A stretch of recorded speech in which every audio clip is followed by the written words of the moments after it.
तपाई windows user हुनुहुन्छ पक्कै पनि तपाईको विन्डोज स्लो भइसकेको होला। हामी बताउँछौं तपाईको विन्डोलाई फास्ट गर्ने तरिका। Let's go.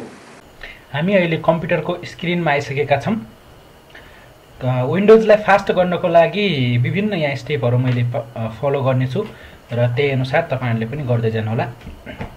कीबोर्डमा windows Ki press गर्ने, त्यसपछि एडजस्ट टाइप गर्ने र यहाँ adjust the appearance and performance of Windows मा क्लिक गर्ने। यसपछि adjust for the best performance मा क्लिक गरेर यसलाई ओके गर्दिने।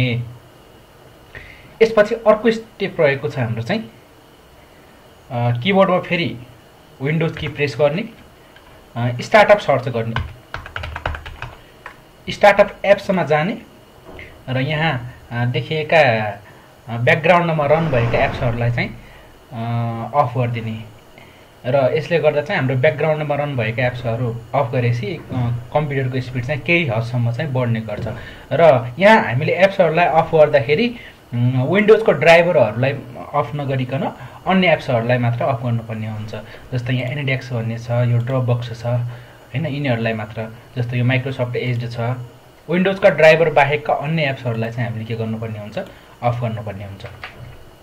यसैगरी अर्को स्टेप रहेको छ कीबोर्डमा विन्डोज की प्रेस गर्ने, त्यसपछि एलआईडी सर्च गर्ने। एलआईडी यहाँ change what closing the LID does भन्ने आउँछ, यसमा क्लिक गर्ने र यसपछि चेन्ज सेटिङमा जाने। यहाँबाट हामीले यो टर्न अन फास्ट स्टार्टअपलाई चाहिँ अफ गरिदिने। यसले गर्दा चाहिँ हाम्रो कम्प्युटर सही तरिकाले स्विच अफ हुन्छ र त्यसपछि चाहिँ पछि राम्रोसँग अन गरेपछि राम्रोसँग काम गर्छ। यसले चाहिँ सेभ चेन्जेस गरिदिने।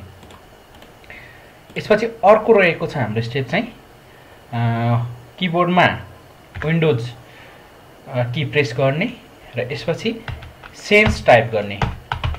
सेन्समा चाहिँ यहाँ टर्न अन स्टोरेज सेन्स भन्ने देखिन्छ र यसमा क्लिक गर्ने। यसमा गइसकेपछि स्टोरेजको यो मुनि यसलाई चाहिँ अन गरिदिने।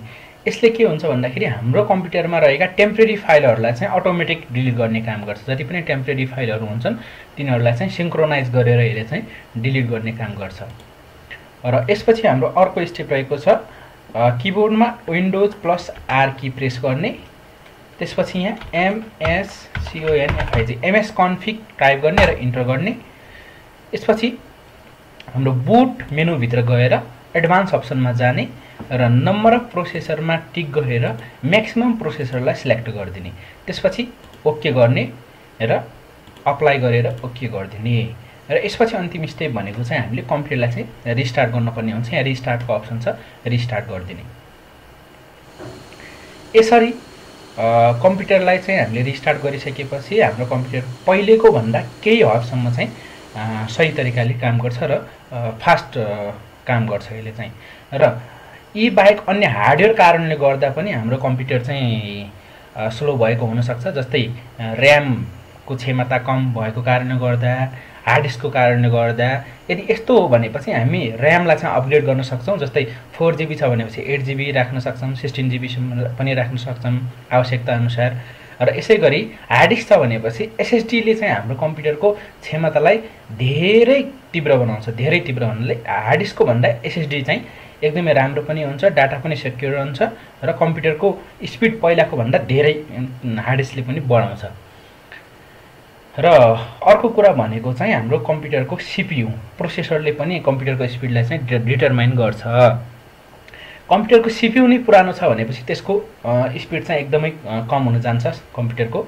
त्यही भएर अब कम्प्युटरका सफ्टवेयर मात्रै नभएर कम्प्युटरमा भएको अपरेटिङ सिस्टमले मात्रै नभएर कम्प्युटरमा इन्स्टल गरिएको हार्डवेयरहरुले पनि कम्प्युटरको स्पिडलाई चाहिँ म्याटर गर्ने गर्छ। र यस्तै भिडियोको लागि र अन्य टिप्स एन्ड ट्रिक्सको लागि तपाईहरुले हाम्रो पेजलाई फलो गर्नु होला। धन्यवाद।